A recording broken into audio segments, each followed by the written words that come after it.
All week, my wife insisted on one thing. Wear that watch to the party. I sensed a trap, so I came without it and gave it to her brother. When he entered the hall, she ran to him shouting, "Take it off now." What happened next shocked all the guests. Before we continue, subscribe to the channel and tell us in the comments what city you're watching us from. It all began on a Tuesday night. I'd just gotten home from work when Elena appeared in the living room with a small box in her hands. We'd been married for 12 years. 12 years in which I thought I knew her completely. I thought I knew every gesture, every pause, every look. But that night, when I opened that box, something changed. It was a silver watch, black leather strap, large face, elegant, expensive, too expensive for a gift with no apparent reason. Our anniversary party was on Saturday, but that was still 5 days away. I thanked her. I said, "It's beautiful, Elena." "Thank you." She smiled, but it wasn't a normal smile. It was a smile that was too wide, too fixed. "I want you to wear it to the party," she told me. "It'll match your gray suit perfectly." I nodded. "Of course I'll wear it." I put the box away thinking that would be the end of it. I was wrong. The next day, during breakfast, Elena mentioned it again. "Don't forget to wear the watch on Saturday," she said as she poured me coffee. I looked up. "I already told you yes, Elena." "I know, I just want to make sure. It's important to me." There was something in her tone, something that wasn't a simple request. It sounded almost like a plea or an order disguised as a plea. On Thursday, she mentioned it again, this time while we were watching TV. "Roberto, you're going to wear the watch, right?" I turned to her. "Yes, Elena, I've told you 3 times already. I just want you to look perfect." After 12 years, we deserve a special night. Her hand was gripping the remote control too tightly. Her knuckles white, her jaw tense. "Is everything okay?" I asked her. "Yes, everything's fine. Just promise me you'll wear it." "I promise." But my stomach twisted when I said those words. On Friday morning, I found the watch on my nightstand. I had left it in the drawer. Now it was there, impossible to ignore, shining in the light from the window. Elena came in while I was getting dressed. "Have you tried it on yet?" she asked me. "Not yet." "You should try it on. Make sure it fits well, that it works correctly." I looked at her. "Elena, it's a watch." "Of course it works. Just try it on, please." There was an urgency in her voice. Too much urgency. "I'll do it later," I told her.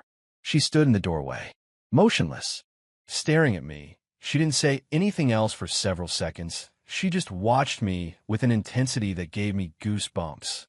That afternoon at the office, I couldn't concentrate. Carla, my coworker, came over to my desk. "What's wrong with you? You've been staring at the screen all afternoon without doing anything." I told her about the watch, about Elena's insistence, about that strange feeling I couldn't shake. Carla laughed. "Oh, Roberto, you're exaggerating. My husband's the same before important events. Elena just wants you to look good. It's not just that, it's the way she says it, the frequency. It's obsessive. All women are like that with details." Relax. I wanted to believe her. I really wanted to believe her. But that night, when I got home, Elena asked me a question that left me frozen. "Roberto, do you sweat a lot when you're nervous?" I looked at her, not understanding. "What?" "Just curious. I want to know if the leather of the watch will bother your skin. Some materials cause irritation with sweat." It sounded logical, rational, but there was something in her expression, something calculated, as if she were evaluating my response too carefully.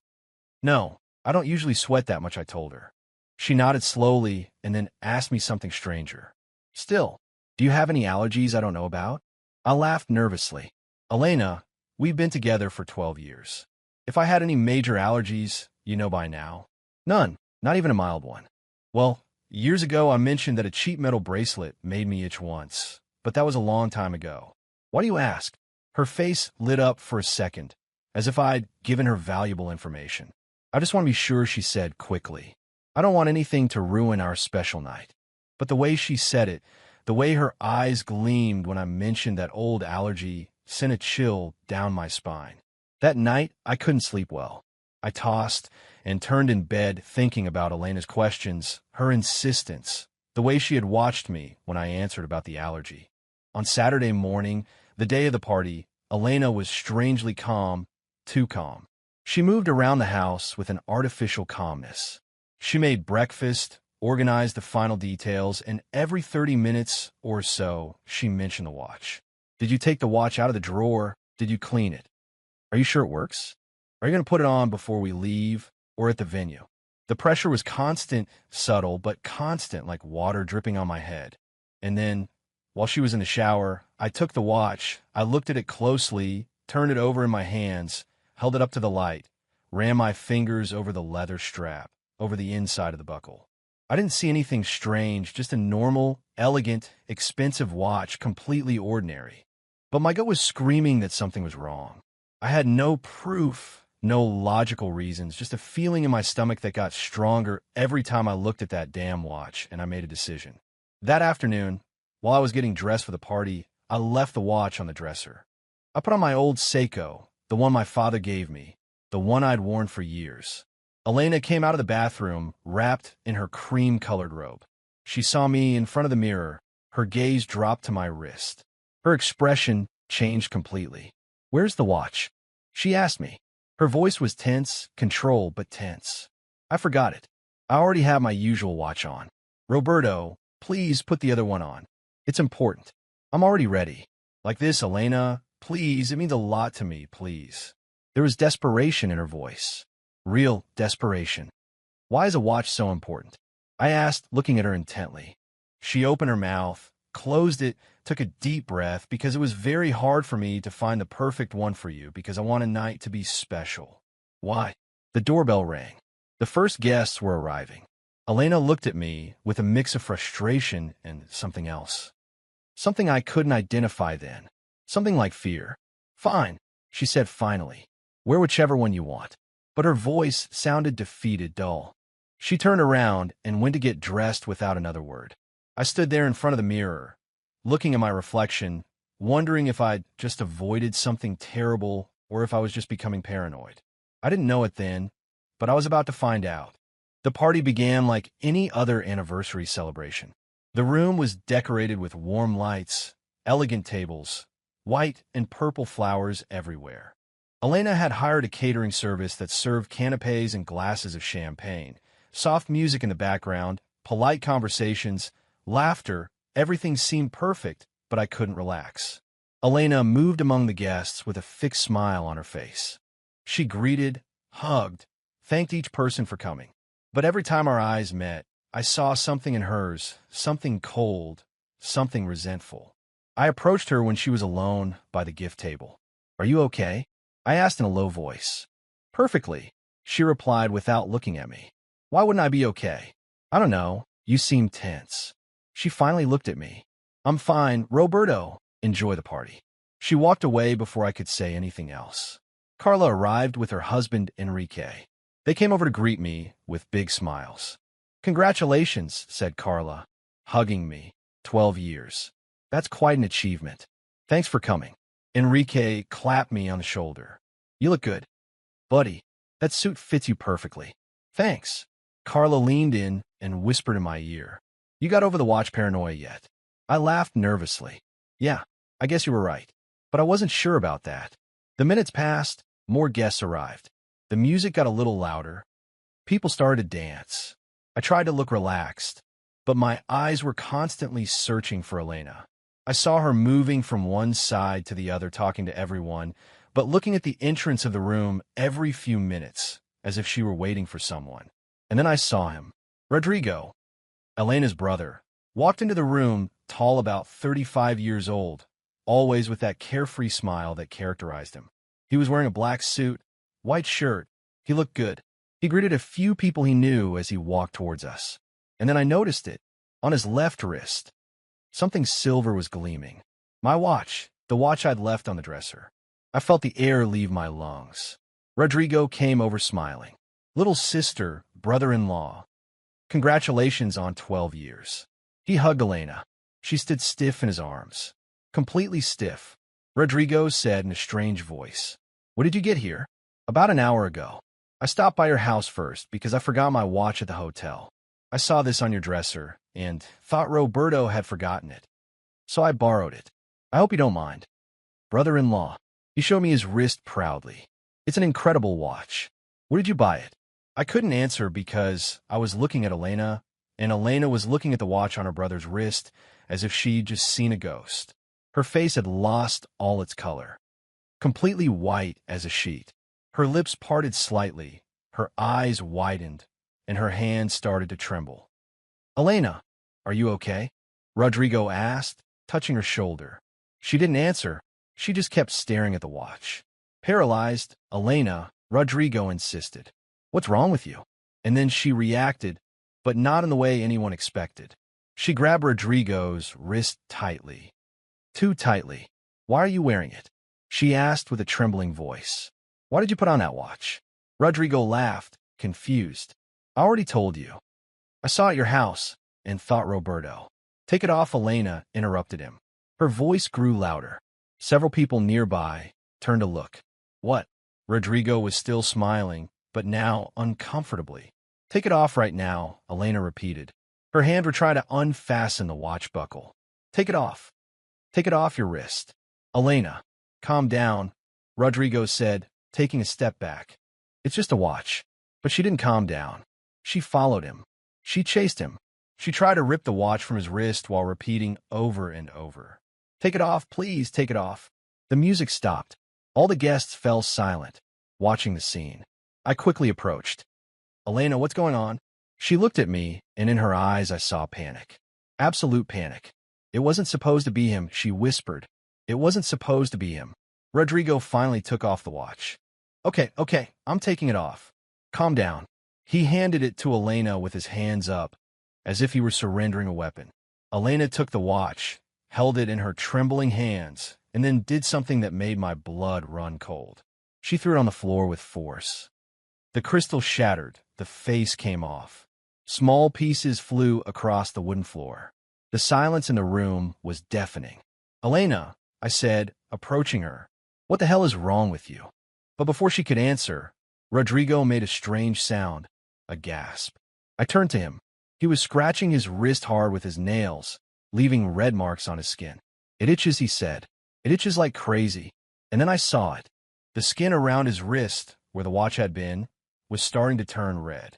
It wasn't a normal red. It was an intense, inflamed red, like a burn. "Rodrigo, what's wrong with you?" asked Carla, getting closer. "I don't know. It started itching a few minutes ago, but now it burns." He kept scratching. Harder. The skin was starting to peel under his nails. Elena backed away. She was still pale, but now there was something else in her expression. Horror, pure horror. "How long have you had it on?" she asked him in a choked voice. "I don't know, about 40 minutes. "Why 40 minutes?" Elena repeated, and then she brought her hands to her mouth. Rodrigo's skin kept getting worse. Now, there were areas that were starting to swell. Small blisters were forming around his wrist. "I need water," Rodrigo said. It burns so much." Enrique ran to the bathroom to get water. Carla was trying to calm Rodrigo down. I was looking at Elena, and Elena was looking at her brother's wrist with tears in her eyes. "It wasn't for you," she whispered. "It wasn't for you, Rodrigo. It wasn't for you." Rodrigo started to sweat. Huge drops were falling down his forehead. His breathing quickened. I can't breathe well," he said, putting his hand on his chest. And then he stumbled. Carla caught him before he fell. "Someone call an ambulance." Several guests took out their phones. I went up to Elena and grabbed her arm. Hard. "What did you do?" I asked through gritted teeth. "What the hell did you do, Elena?" She looked at me with her eyes full of tears. I didn't want to."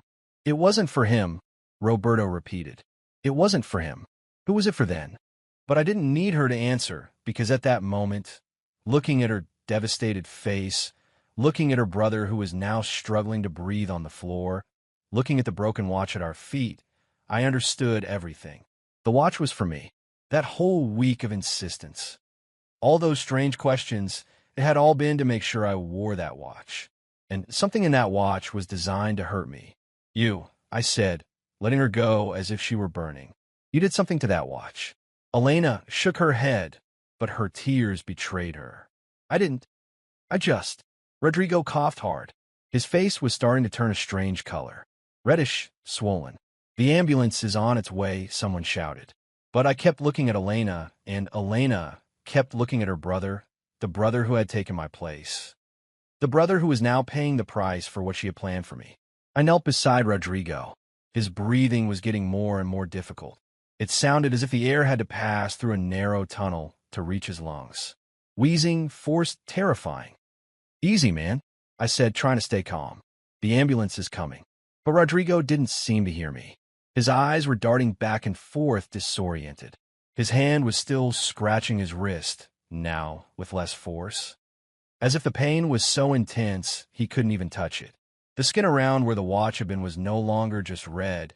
It was a mix of intense red, purple, and white. The blisters had grown. Some had burst, leaving clear fluid that trickled down his arm. Carla was next to me with her phone in her hand, talking to the emergency operator. "Yes, it's a severe allergic reaction. His skin is very inflamed. He's having trouble breathing. Please, hurry." Enrique had brought wet towels and was trying to cool Rodrigo's wrist, but he writhed in pain every time something touched his skin. "No, don't touch me there," Rodrigo shouted. It burns like fire." I got up and walked over to where Elena was. She was still standing, motionless, her hands covering her mouth. Tears streamed down her cheeks, ruining her makeup. I took her by the arm and dragged her to a corner of the room, away from the others. "Tell me what you did," I ordered in a low but firm voice. "Tell me now, Elena. It might help the doctors." She shook her head over and over. I didn't think, Elena. Your brother is dying over there. What did you put on the watch?" "I didn't put anything on the watch," she sobbed. It was the strap. The inside of the strap. What did you put on the strap?" She closed her eyes. More tears fell. Concentrated nickel extract, mixed with a synthetic resin. I researched her allergy. That time you mentioned it years ago. I looked online for how to enhance an allergic reaction to metal. I found forums. Instructions. I bought the components from different places so no one would suspect. I felt like I couldn't breathe. "You were going to poison me." "It's not poison," she said quickly. "It was just going to cause you an allergic reaction, a strong reaction. Enough to need hospitalization. But it wasn't going to kill you. I swear, Roberto, I didn't want to kill you. And what did you hope to achieve with that?" Elena swallowed hard. Her voice came out broken. "I have debts. A lot of debts. $200, 000 on credit cards. Loans I can't pay. And you have that life insurance you signed last year, the one that covers permanent disability." Also, I stared at her, unable to believe what I was hearing. "You plan to disable me to collect the insurance. Not permanently, just enough for it to be recorded, for the doctors to document damage. A severe reaction with long-term consequences. The insurance would pay out for temporary disability $150, 000 enough to cover my debts. And in what? To sit back while I suffered. You never give me access to your money," she suddenly exploded. "Always controlling everything. Always checking every expense. I feel like a child asking for permission. I needed a way out. I needed to solve this on my own. I couldn't process what I was hearing. This woman with whom I had shared 12 years of my life. This woman I had loved. This woman had planned to physically harm me for money. "You're sick," I told her. "You're completely sick, Elena. You don't understand," she shouted. "The collectors call me every day. They threaten me. I'm going to lose everything. And you never notice anything. Always so busy with your work, so calm in your routine. While I'm drowning in debts, trying to maintain this perfect life you expect from me. I never asked you for a perfect life. I asked you for honesty. Honesty doesn't pay the bills." A shout interrupted our conversation. It was Rodrigo. His face was completely swollen now. His lips had doubled in size. His eyelids were so inflamed, he could barely open his eyes. "I can't breathe," he said between gasps. I can't. Carla was kneeling beside him, holding his head. "They're coming. Hang on, Rodrigo, they're coming." Elena broke free from my grip and ran to her brother. She knelt beside him. "Rodrigo, forgive me. Please forgive me. It wasn't for you. It wasn't for you." Rodrigo looked at her with those swollen, confused eyes. What did you do?" "Forgive me," Elena repeated, stroking his hair. "Forgive me, little brother, forgive me." Enrique looked at me from the other side of Rodrigo. His expression was a mix of confusion and horror. Can someone please explain to me what the hell is going on here? He asked. Before I could answer, the doors to the room burst open. Two paramedics rushed in with an emergency kit and a folding stretcher. Step aside, please, one of them ordered. We all moved back, giving them space. The paramedics knelt beside Rodrigo and quickly began to assess him. Severe allergic reaction. Anaphylaxis in progress, one of them said to his partner. Prepare the epinephrine. The other paramedic took a syringe from his kit, removed the cap, and jabbed it into Rodrigo's thigh without a second's hesitation. Rodrigo gasped. His body tensed for a moment. Easy, buddy. This is going to help you breathe, said the paramedic, holding his shoulder. A few seconds passed that felt like an eternity. Rodrigo's breathing was still labored, but it gradually began to sound less forced, less desperate. What caused the reaction? The first paramedic asked, looking around. Did he eat something? Did an insect bite him? It was a watch, I said, pointing to the scattered remains on the floor. He was wearing that watch. The paramedic approached the fragments, picked up the leather strap with a towel so as not to touch it directly. He examined it under the light. There's something on the inside of the strap. Something shiny, metallic, he said, showing it to his partner. Nickel? Asked the other. Looks like it, but there's more. Some kind of resin or adhesive. This isn't accidental. The two paramedics looked at each other, then at Rodrigo, then at us. We need to take this to the hospital for analysis, said the first one, putting the strap in a plastic bag. And the police will probably want to talk to you. The police. The word dropped like a bomb in the room. Elena shot up. No, wait, it was an accident. I didn't know he was going to wear the watch. I didn't. Ma'am, calm down, said the paramedic. Right now our priority is to stabilize the patient. Between the two of them, they lifted Rodrigo and placed him on the stretcher. He was still conscious, but barely his eyes were slowly opening and closing. Elena tried to get closer to the stretcher, but I stopped her. No, I said firmly. You've done enough. She looked at me with a mix of pleading and desperation. Roberto, please, he's my brother. I need to go with him. Your brother almost died because of you, because of something you planned to do to me. The guests still in the room began to murmur among themselves. Broken phrases, whispered questions. The scandal was spreading like fire. The paramedics took Rodrigo away. The doors of the room closed behind them, and we were all left there in the uncomfortable silence, surrounded by party decorations that now seemed like a mockery. Carla came up to me. Roberto, what just happened? Elena, really, I couldn't finish hearing her question because at that moment, two police officers walked in. One of them, a man in his 40s with a serious expression, looked around the room until his eyes landed on me. Who's the host of the party? He asked. I am, I replied, Roberto Mendez. The paramedics informed us of a possible assault with intent to cause harm. We're going to need everyone to stay here while we take statements. The other, younger officer took out a notebook. Elena was still standing next to me, trembling, crying silently. And I realized that our life, as we knew it, had just ended. The younger officer began taking names from everyone present. His partner, who introduced himself as Sergeant Agustin Morales, motioned for me to follow him to a separate area of the room. Mr. Mendez, I need you to explain exactly what happened here, he said, taking out his own notebook. I took a deep breath. I didn't even know where to start. How do you summarize a week of strange insistence? How do you explain that your wife had planned to slowly poison you with a watch? My wife gave me a watch a week ago. I began. She insisted for days that I wear it today at the party. Something seemed strange to me, so I decided not to wear it. Her brother borrowed it without anyone knowing, and well, you saw what happened. Sergeant Morales was writing quickly. Why did it seem strange to you? The way she insisted wasn't normal. It was obsessive. She asked me weird things about if I sweat a lot, if I had allergies. And then, when she saw her brother with the watch on, she panicked. She tried desperately to take it off him. That's when I knew something was wrong with that watch. And your wife admitted to tampering with the watch. I swallowed, looked over at where Elena was. She was still standing, surrounded by guests who were looking at her with a mix of curiosity and disgust.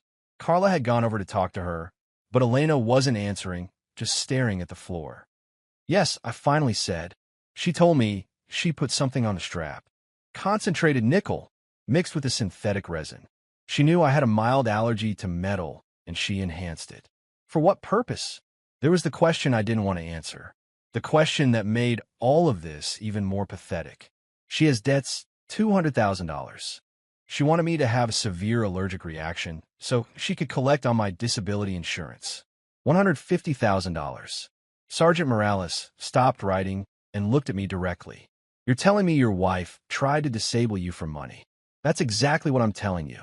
He nodded slowly. I'm going to need to speak with her. Can you ask her to come over? I walked toward Elena. All eyes in the room followed me. The murmur of conversations stopped as I stood in front of her. The police want to talk to you, I said, my voice devoid of emotion. She looked up. Her eyes were red and swollen from crying so much. Roberto, I don't want to hear it. Elena, you've said enough. Go with the officer. She walked towards Sergeant Morales with slow, shuffling steps. She seemed to have aged 10 years in the last hour. Carla came up to me. Is it true? Did she really plan to hurt you? Yes. Oh my God, Roberto, I can't believe it. You guys seem so normal. I laughed without humor. Yeah, that's what I thought too. Enrique joined us. You need anything, man? Water, want to sit down? I'm fine. I just want this to be over. But it wasn't going to be over soon. I could see it in the way Sergeant Morales spoke to Elena and how she shook her head, and how he pointed towards the remains of the watch that were still on the floor in an evidence bag the other officer had collected. 20 minutes passed, then 30. The guests started to leave. Some said goodbye with awkward hugs. Others just slipped away silently. No one knew what to say. What do you say at an anniversary party that ends with a foiled murder attempt? Finally, Sergeant Morales came back to me. Elena stayed behind, now sitting in a chair with the other officer beside her. Mr. Mendez, your wife has admitted to tampering with the watch with the intent to cause you harm, the sergeant said. That constitutes attempted aggravated assault. We're going to have to arrest her. The words hung in the air. Arrest her. My wife was going to be arrested. And what happens now? I asked. You'll have to press formal charges if you wish to proceed legally. Also, Mr. Rodrigo Vega, your wife's brother, can press charges for being the direct victim of the assault. Do you know which hospital they took him to? No, they left about 40 minutes ago. I'll find out. In the meantime, is there anything else you'd like to add to your statement? I thought about everything that happened, the signs I ignored, the times I felt something was wrong, but convinced myself I was exaggerating. How my gut instinct saved my life. Just one thing I said. I want it on the record that if I had worn that watch as she wanted, I would be the one in the hospital right now. Or worse. The sergeant nodded. That will be noted in the report. He walked away to speak with his partner. I saw them walk toward Elena. She watched them approach, as if she were watching her own execution. The younger officer took out a pair of handcuffs. Mrs. Elena Vega de Mendez, you're under arrest for attempted aggravated assault. You have the right to remain silent. Anything you say can be used against you in a court of law. You have the right to an attorney. If you can't afford one will be appointed to you. Do you understand your rights? Elena nodded wordlessly. Tears started streaming down her face again as the officer placed the handcuffs on her wrists. She looked at me one last time. Roberto, I'm sorry. I'm so sorry. I didn't answer. There was nothing to say. The officers led her towards the exit. She walked with her head down. Some of the last remaining guests watched her pass. Their whispers filled the silence. Did you see that? I can't believe it. Poor man. And to think they seemed so happy. The doors closed behind them, and suddenly I was alone in the empty room. Well, almost empty. Carla and Enrique were still there, looking at me with concern. We're not going to leave you alone, Carla said, approaching. Come to our house. You can stay tonight. No, I need to go to the hospital. I need to see how Rodrigo is. Then we'll take you, said Enrique. You shouldn't be driving in this state. He was right. My hands were shaking. My mind was a chaos of conflicting emotions. Rage, betrayal, relief at having escaped, guilt because Rodrigo didn't. We left the room, leaving behind the decorations, the tables with untouched food, the champagne glasses. An anniversary party turned into a crime scene. The ride to the hospital was silent. Enrique drove. Carlo was in the passenger seat, looking out the window. I was in the back, watching the city lights pass by like blurry smudges. How had it come to this? At what point had my marriage become this? 12 years. 12 years thinking I knew the person who slept next to me. 12 years believing we shared a life. And it turns out that all that time she was drowning in secret debts, planning to hurt me, using my trust as a weapon. We arrived at the general hospital. The fluorescent lights of the emergency area hurt my eyes. The smell of disinfectant turned my stomach. I went to the reception desk. I'm looking for Rodrigo Vega. He was brought in about an hour ago for a severe allergic reaction. The receptionist checked her computer.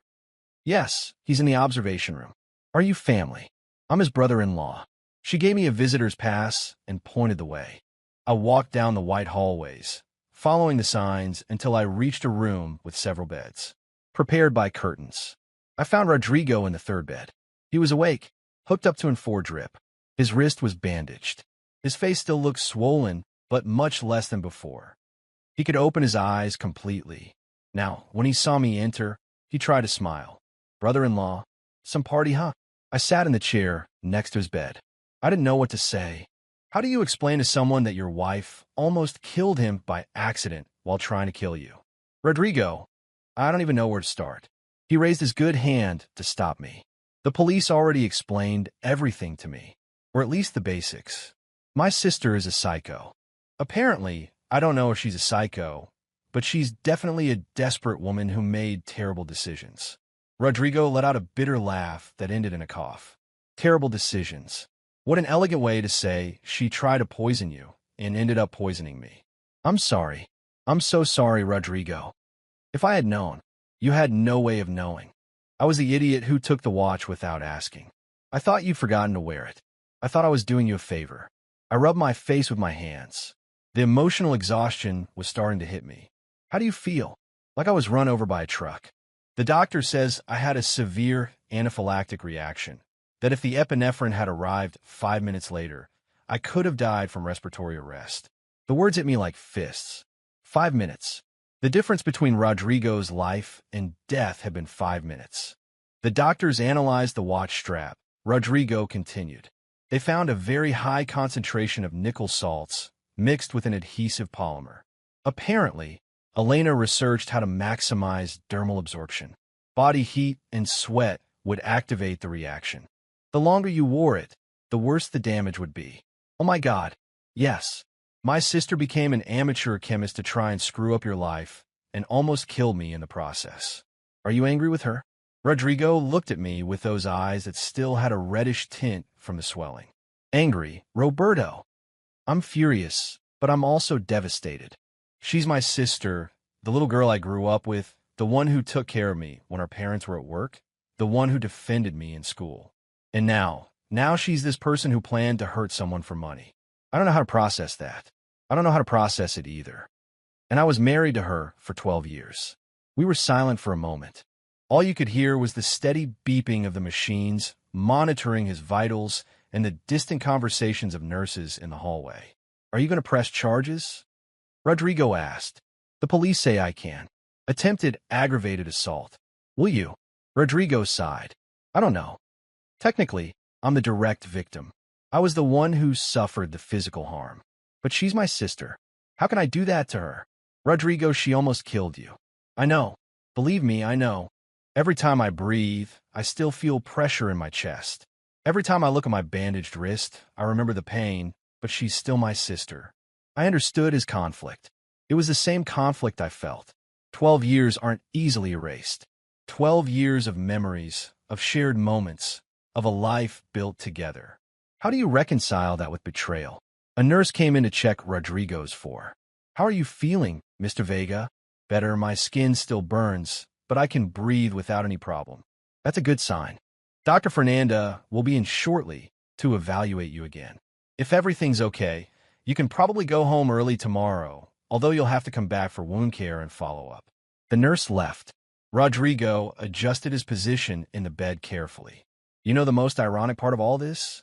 He said, 3 months ago, Elena asked me to borrow $5,000.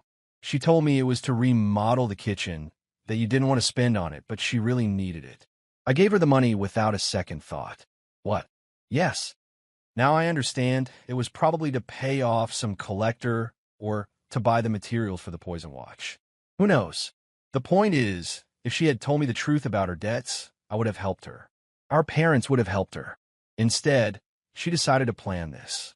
She said she felt trapped, that I controlled all the money, that she couldn't ask me for help. And was it true? Did you control her financially? The question caught me by surprise. I don't think so.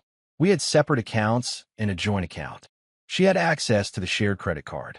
I never denied her money for reasonable expenses, but I did check the statements because someone had to. So, maybe it wasn't control, maybe it was responsibility, or maybe it was something in between. Maybe I was stricter than I thought, and she felt she couldn't talk to me. I don't know. Rodrigo, I don't know anything anymore.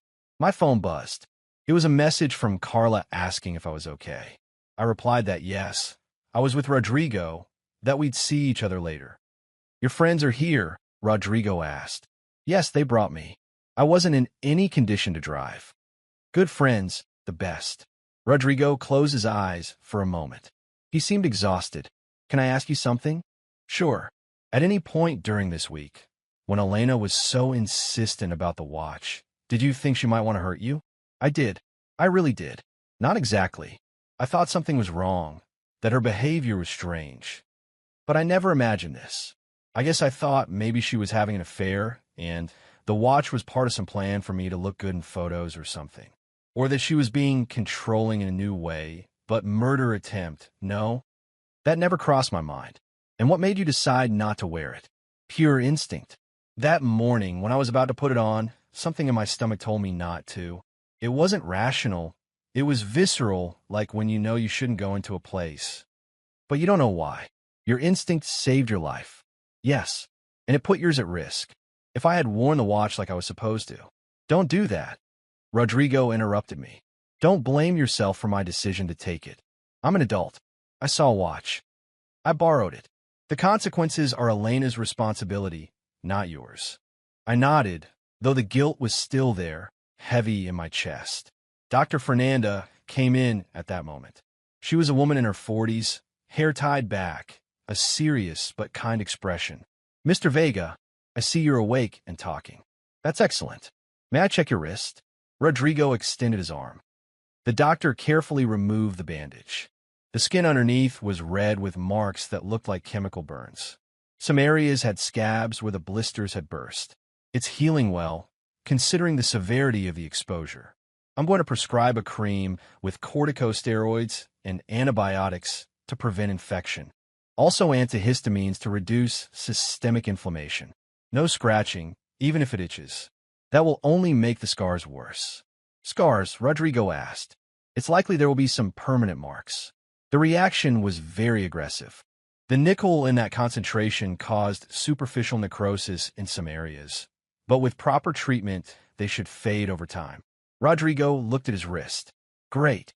A permanent reminder of the time my sister tried to kill my brother-in-law and got me in the process. The doctor said nothing, but her expression showed she'd already been briefed on the circumstances. I want you to come back in 3 days for a checkup, the doctor continued. If you see any signs of infection, spreading redness, pus, fever, come to the ER immediately. Understood. Got it. The doctor turned to me. Are you the husband of the person who tampered with the object? The question threw me off. Yes, I'm Roberto. The detectives will want to speak with you as well. They left their card at reception. This is now an active criminal investigation. I know. I already spoke with the police at the scene. Good. Take care of yourselves. And Mr. Vega, rest. Your body has just been through a severe trauma. She left, leaving us alone again. An active criminal investigation, Rodrigo repeated. My sister's going to prison, isn't she? Probably, depending on if we press charges, how she pleads, a lot of things. Do you want her to go to prison? I didn't know how to answer. Part of me wanted justice. I wanted her to pay for what she did, for the betrayal, for the danger, for almost killing her own brother. But another part of me, the part that still remembered 12 years of laughter and scenes and movies on the couch, that part didn't want to see her destroyed. I don't know, I finally admitted. I don't know what I want. I left the hospital around 11 at night. Carla and Enrique were waiting for me in the waiting room. They stood up as soon as they saw me. How's Rodrigo? Carla asked. Better, he'll have scars, but he'll be fine. They're letting him out tomorrow. And how are you? Enrique asked. Honestly, I don't know. I feel like I'm in a movie, like this can't be real. It's understandable. Do you want us to take you home? Home, the house I shared with Elena, the house where she had planned all this, the house that no longer felt like a home. I don't want to go there yet. Can you take me to a hotel? Don't even think about it, said Carla, taking my arm. You're coming to our house. We have a guest room. You're not going to be alone tonight. I didn't have the energy to argue. I nodded and followed them to the parking lot. The drive was silent. Again, I looked out the window, watching the city at night, couples walking hand in hand, families leaving restaurants, people living normal lives while mine was falling apart. We arrived at Carla and Enrique's house, a cozy home in a quiet neighborhood. We went inside, and Carla immediately went to prepare the guest room, while Enrique poured me a whiskey. Here, you need this. Thanks. I sat on the couch, took a long sip. The liquid burned my throat, and that felt good. It reminded me I was still alive, that I could still feel something. Enrique sat across from me. Do you need to talk, or would you rather be silent? I don't know what I need. That's fine. Whatever you need, we're here. Carla came back with clean sheets. The room's ready. Are you hungry? Wanting to make something? No, I couldn't eat anything right now. At least some water. You need to hydrate. She brought me a large glass of water. I drank it all without realizing how thirsty I was. The police said, "What's going to happen now?" Carla asked, sitting next to me. They arrested Elena. She's in custody. Tomorrow or the day after there'll be a hearing. It depends on whether Rodrigo and I press formal charges. Is there any doubt that you should? Enrique asked. She tried to poison you. She almost killed her own brother. I know, but it's complicated. Complicated, Roberto. She could have killed you. There's nothing complicated about that. 12 years, Enrique. 12 years of marriage. I can't just turn that off like a switch. Carla put her hand on mine. No one expects you to, but you also can't let guilt or nostalgia stop you from doing the right thing. Elena made choices, terrible choices, and those choices have consequences. She said she felt trapped, that I controlled her. And that justifies trying to disable you for insurance money, Enrique asked. Roberto, listen to yourself. You're looking for reasons to excuse her. I'm not excusing her. I'm just trying to understand how we got here. You got here because she chose to lie instead of asking for help. She chose to hurt you instead of being honest. That's the reality. I knew Enrique was right. I knew in my head, but my heart was still processing the betrayal. I still couldn't fully accept that the woman I had shared my life with had wanted to destroy me. My phone rang. It was an unknown number. I hesitated before answering. Hello, Mr. Roberto Mendez. It was a female voice, professional. Yes, this is he. I'm Agent Teresa Ruiz from the Criminal Investigations Division. I need you to come to the station tomorrow for a formal statement. Can you be there at 10 in the morning? Yes, I can. Excellent. Bring any documentation related to the life insurance you mentioned. We'll also need access to your bank accounts and credit cards to verify your wife's debts. I can ask you what's going to happen with Elena. There was a pause. She's in custody. She'll have her arraignment tomorrow. The prosecutor is considering several charges, including attempted aggravated murder, depending on the full results of the toxicology analysis. Attempted murder. The word sounded so severe, so final. How much time could she face? If she's convicted of all charges, we could be talking about 10 to 20 years. But that will depend on the prosecutor and whether she accepts a plea deal. 20 years. Elena could spend 20 years in prison. I understand. I'll be there tomorrow at 10. Thank you, Mr. Mendez. Have a good night. I hung up and looked at Carla and Enrique. Attempted aggravated murder. Up to 20 years in prison. Oh my God, Carla whispered. She did it. Roberto, said Enrique. She chose this path. I know, but knowing that doesn't make it hurt any less. I finished my whiskey in one gulp. The heat of the alcohol spread through my body, but it couldn't warm the cold I felt inside. You should rest, Carla said. It's been a horrible day. You need to sleep. I don't think I can sleep. At least try. The room's ready. There are clean clothes from Enrique you can use. Towels in the bathroom, whatever you need. I stood up from the couch. My legs felt like lead. Thanks for everything. I don't know what I'd do without you. That's what friends do, said Enrique, hugging me. We'll be here as long as you need. I went up to the guest room. It was small but cozy. A clean bed, light curtains, a lamp on the nightstand. I sat on the bed and took off my shoes. My suit still smelled of the cologne I'd bought especially for tonight. A night that was supposed to be a celebration, 12 years together. And now it had all ended in the worst possible way. I changed into the clothes Carla had left. I got under the covers. I turned off the light. In the darkness, everything felt heavier. The thoughts came in waves. Memories of Elena smiling, Elena laughing, Elena sleeping next to me. All those images now tainted by what she had done. At what point did she become someone capable of this? Or had she always been like this? And I just didn't see it. How many other lies were there? How many other debts? How many other secrets? My phone vibrated. Another message, this time from a number I recognized, Elena's parents. Roberto, we heard what happened. We don't know what to say. We're devastated. Rodrigo, is he okay? Are you okay? We need to talk. I didn't reply. I didn't know what to say to them. How do you tell your wife's parents that their daughter tried to kill you? Another message came.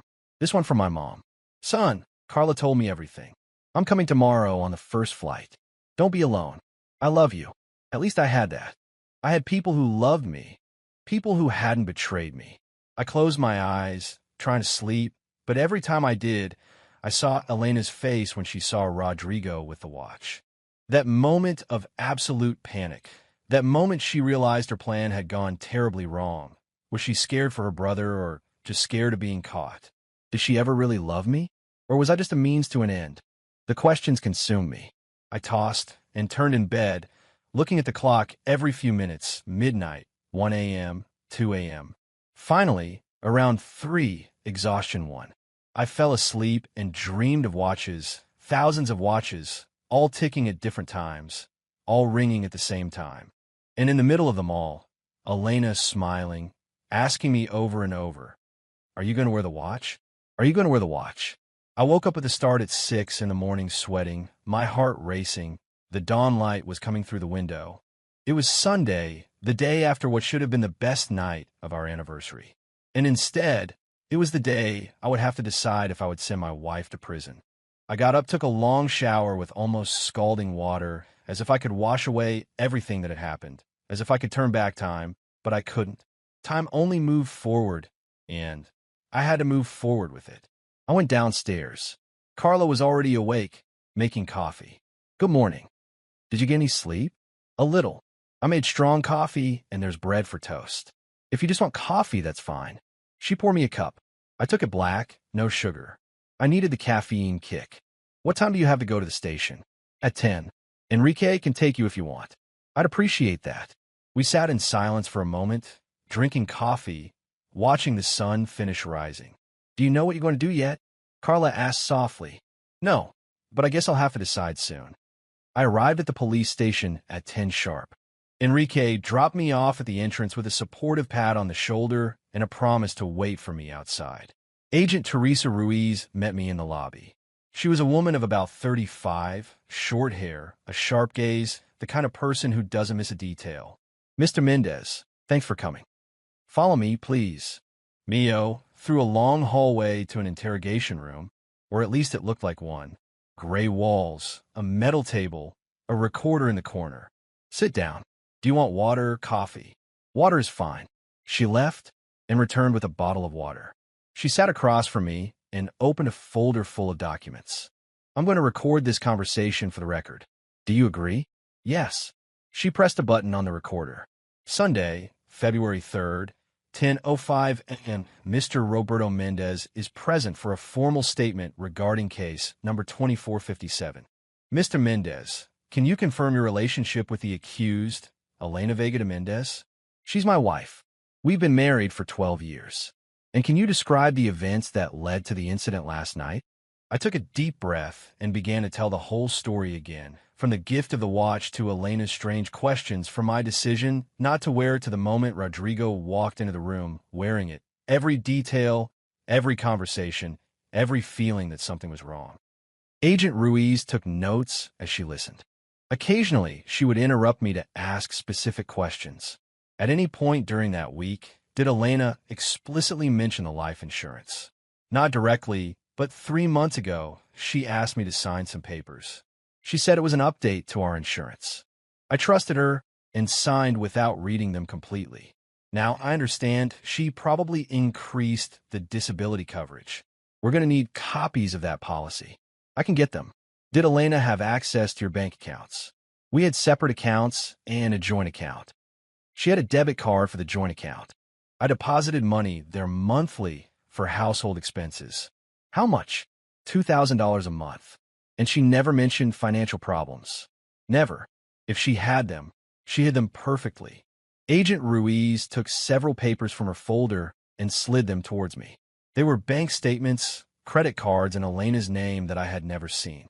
We found these during the preliminary investigation. 5 different credit cards, all maxed out. The total debt is $214,000. I looked at the numbers, the dates, the charges. Clothes, restaurants, spas, trips we never took together, money spent on things I never saw. How is it possible she accumulated so much without me noticing? The cards are only in her name. The statements went to a P.O. box she rented specifically for this. It was very deliberate, Mr. Mendez. She made sure you had no way of finding out. I felt like an idiot. How did I not notice? How did I live with someone for 12 years and not see the signs? We also found this in her search history. Agent Ruiz showed me screenshots from her computer, Google searches, how to enhance an allergic reaction to nickel, symptoms of metal poisoning, dermal absorption time of metal salts. Life insurance policies that cover permanent disability. It was real. It was all real. Elena had researched, planned, calculated every detail. The searches began 4 months ago. The agent continued, just after she signed the insurance increase papers. This wasn't an impulse. It was premeditated. How serious is this legally? Very serious. The prosecutor is considering multiple charges. Attempted aggravated murder, insurance fraud, administration of a noxious substance with intent to cause harm, aggravated assault against her brother. If she's convicted of everything, we're easily talking about 15 to 25 years in prison. 25 years. Elena would be 70 when she got out. And if she takes a plea deal, it depends on what she's willing to admit, and if you as the victims are willing to accept a deal. But even in the best case scenario for her, we're talking a minimum of 5 to 7 years. Has she said anything? Has she pleaded? Her lawyer advised her not to speak. But at this morning's hearing, she pleaded not guilty. Not guilty, but she admitted everything last night. Admissions under emotional stress are complicated. Her lawyer can argue she was in shock, that she didn't understand her rights, that she was coerced. That's why we need your formal statement, and we need to know if you're going to press charges. There it was, the question I'd been avoiding. What if I don't press charges? The state can still proceed based on the charges from Rodrigo Vega, who was directly injured. But your testimony as the intended victim would make the case much stronger. Without you, Elena's lawyer can argue it was an accident, that she had no intention of hurting her brother, that the watch was a poorly made gift with no criminal intent. But we have her search history, the credit cards, the insurance, circumstantial. A good lawyer can create reasonable doubt. They can say she was researching out of curiosity, that the debts don't prove criminal intent, that the insurance was a normal financial decision. Without your testimony saying she admitted the watch was specifically for you, the case weakens. I closed my eyes, took a deep breath. I felt the weight of the decision crushing me. Can I think about it? You have 24 hours. After that, the prosecutor needs an answer to proceed with a formal indictment. I understand. There's something else you should know. Agent Ruiz took out another document. We found emails between Elena and a man named Arturo Delgado. Messages that suggest a relationship. I felt like I'd been punched in the stomach. An affair. The messages are ambiguous, but there are references to future plans, to when all this is over, to starting over. He knew about the plan. We're still investigating, but it's possible he did. Or at least he knew she wanted to get out of the marriage and needed money to do it. An affair. On top of everything else, there was another person, someone else who knew, someone who maybe encouraged her, who maybe helped her. Who is he? A co-worker of Elena's. He works at the same company, 32 years old, single. We're already looking for him for questioning. Oh my God. I'm sorry. Mr. Mendez, I know this is a lot to process. A lot. It was a damn tsunami of information, each revelation worse than the last. Anything else I should know? Not for now, but the investigation is ongoing. If we find more, we'll contact you. She stood up. I did the same, though my legs could barely hold me. One more thing, Agent Ruiz said before I left. I know this is difficult, but I need you to understand something. Elena didn't make a mistake. She didn't act on impulse.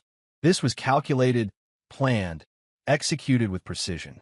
If you had worn that watch, you could be in the hospital right now. Or worse, don't let guilt or nostalgia cloud that. I know, really, because I've seen many cases like this, victims who protect their abusers because they can't accept that someone they loved intentionally hurt them.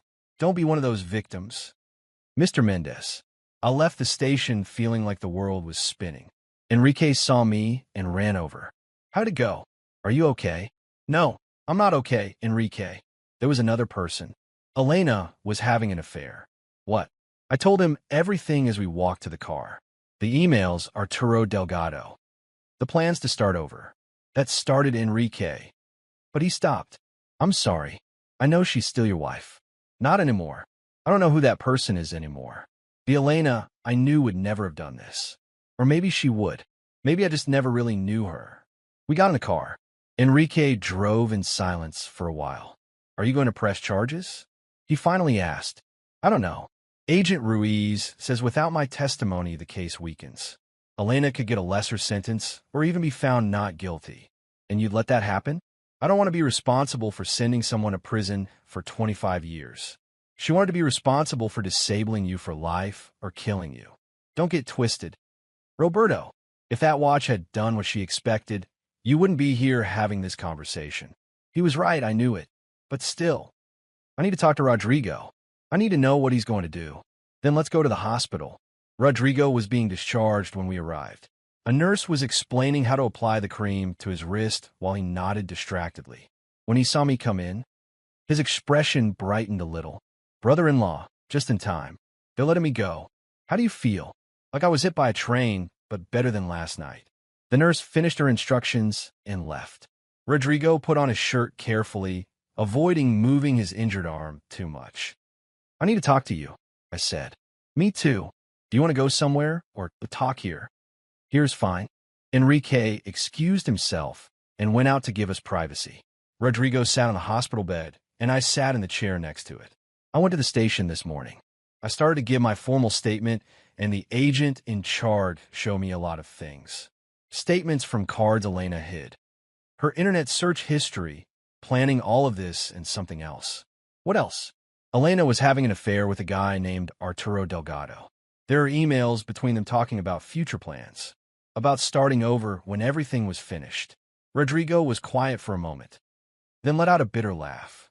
Of course there was another guy. Of course. Because poisoning your husband for insurance money wasn't bad enough. There had to be infidelity too. I'm sorry. I know she's your sister. My sister ceased to exist for me the moment I saw what she did to my wrist. What she would have done to me if they hadn't injected me with epinephrine in time. He looked at his bandage. Do you know what the doctor told me this morning? That if the reaction had lasted 10 more minutes, my throat would have completely closed up. I would have suffocated to death. That's the reality. Roberto, your wife, my sister, almost killed me. I know. So why do you seem so conflicted about pressing charges? Because it was 12 years of my life. Because I can't just erase all of that as if it never existed. No one is asking you to erase it. They're asking you to accept what happened and do something about it. Are you going to press charges? Rodrigo looked at me intently. I already did. This morning, I called Agent Ruiz from the hospital and told her I want Elena to face the full consequences of what she did. You already decided. It was easy to decide when I woke up at 4 in the morning, unable to breathe properly. When I looked in the mirror and saw I was still swollen, when I changed the bandage and saw the marks that will probably stay with me forever. His voice broke a little. She did this, Roberto, and she would have done it to you without remorse. So why should we protect her? I don't know if it's protecting her or just not wanting to be the person who destroys her. She destroyed herself. You're just deciding whether you're going to let the consequences come or not. I rubbed my face with my hands. I was exhausted, physically and emotionally exhausted. Agent Ruiz says without my testimony the case weakens, that Elena could argue it was an accident, that she had no criminal intent, and you're going to let her get away with it. I don't know, Rodrigo. I honestly don't know. Rodrigo stood up from the bed, came over to me, and put his good hand on my shoulder. I'm going to tell you something, and I want you to listen carefully. I appreciate you. You were a good brother-in-law all these years. You always treated me with respect. You were always kind to my family. But if you decide not to press charges, if you decide to protect Elena after all this, I'm going to lose all the respect I have for you. His words hit me hard. It's not fair for you to put that on me. It's not fair. You know it's not fair? That I almost died from a plan that wasn't even aimed at me.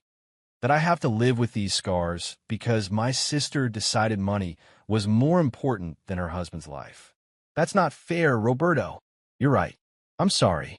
I don't want your apology. I want you to do the right thing. He left the room, leaving me alone with my thoughts.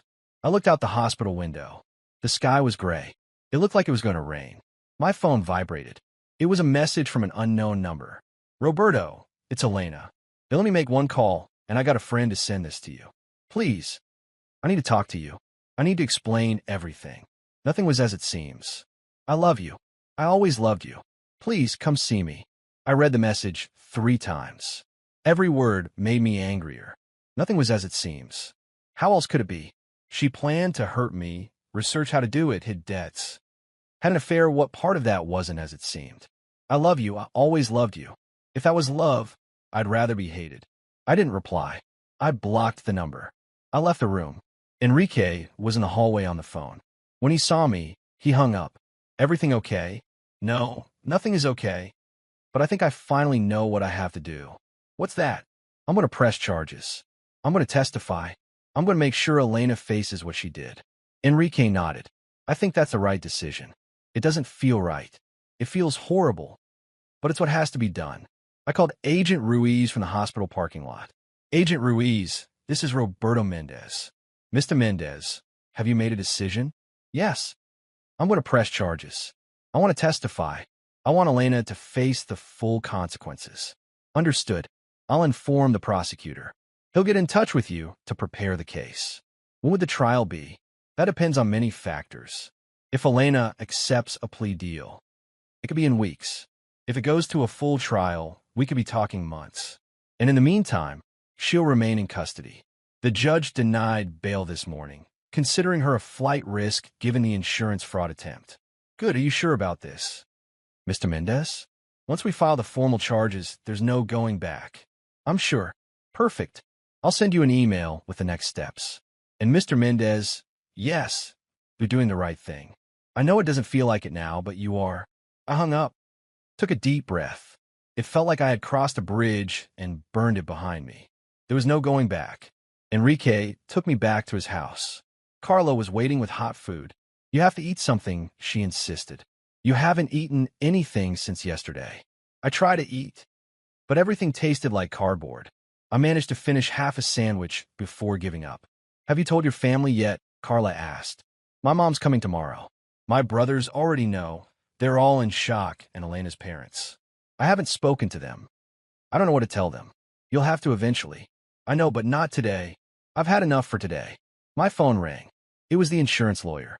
Mr. Mendez, I'm Gail Contreras, legal representative for your insurance company.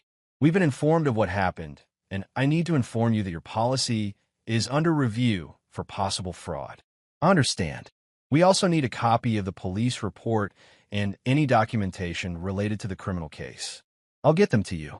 One more thing. Given the nature of this incident, we recommend you consider an immediate divorce. As long as you remain married to Mrs. Elena, she technically has rights to any insurance payout. Divorce. Another word I never thought would apply to my life. Can you recommend a lawyer? I'll send you some names by email. Thank you. I hung up and looked at Carla and Enrique. I have to get divorced. I have to hire a lawyer. I have to testify in a trial. I have to rebuild my entire life.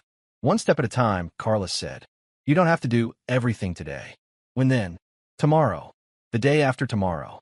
At some point, I'll have to face all of this. And you will. But you don't have to do it alone. She was right. I wasn't alone. I had friends.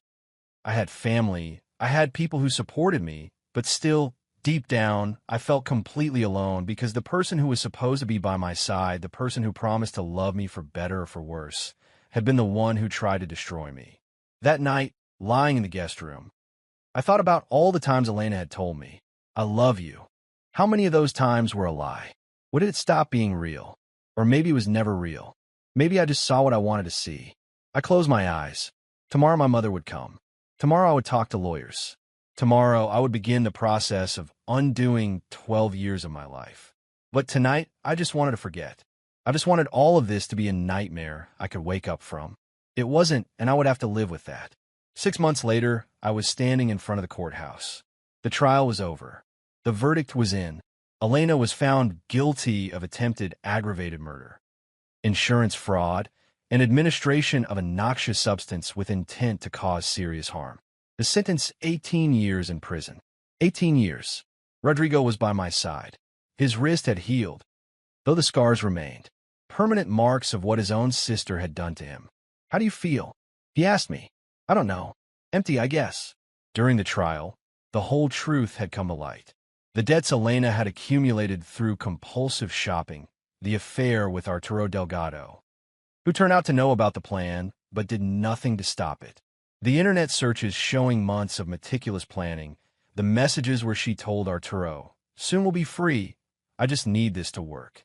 Elena tried to argue she never meant to kill me, that she only wanted a strong allergic reaction, but experts testified that the concentration of nickel she used could have caused multiple organ failure, that if I had worn that watch for the entire party, as she had hoped, I probably would have died. Her lawyer tried to argue mental disorder, depression, financial anxiety, but the jury didn't buy it. The evidence was too clear, too premeditated. When the judge read the sentence, Elena cried. She looked at me across the courtroom with those eyes I once loved and said, I'm sorry. I'm so sorry, Roberto. I didn't respond. There was nothing to say. Elena's parents were devastated. Her mother couldn't stop crying.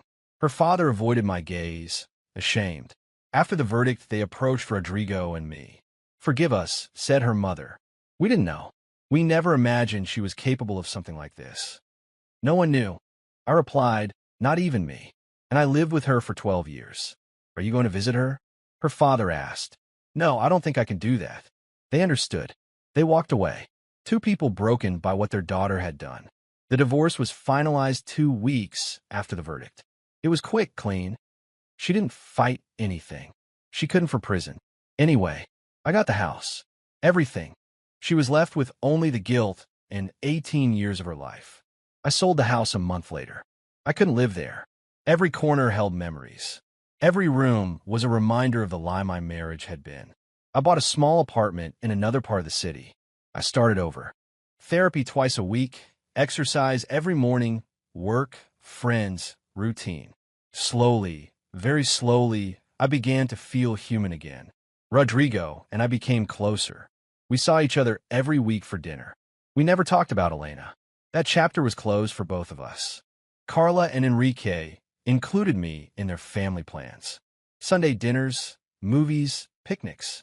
They reminded me there were still good people in the world, people who don't betray you. One afternoon, 6 months after the trial, I received a letter. It was from Elena. I held it in my hands for a long time before deciding whether to open it or not.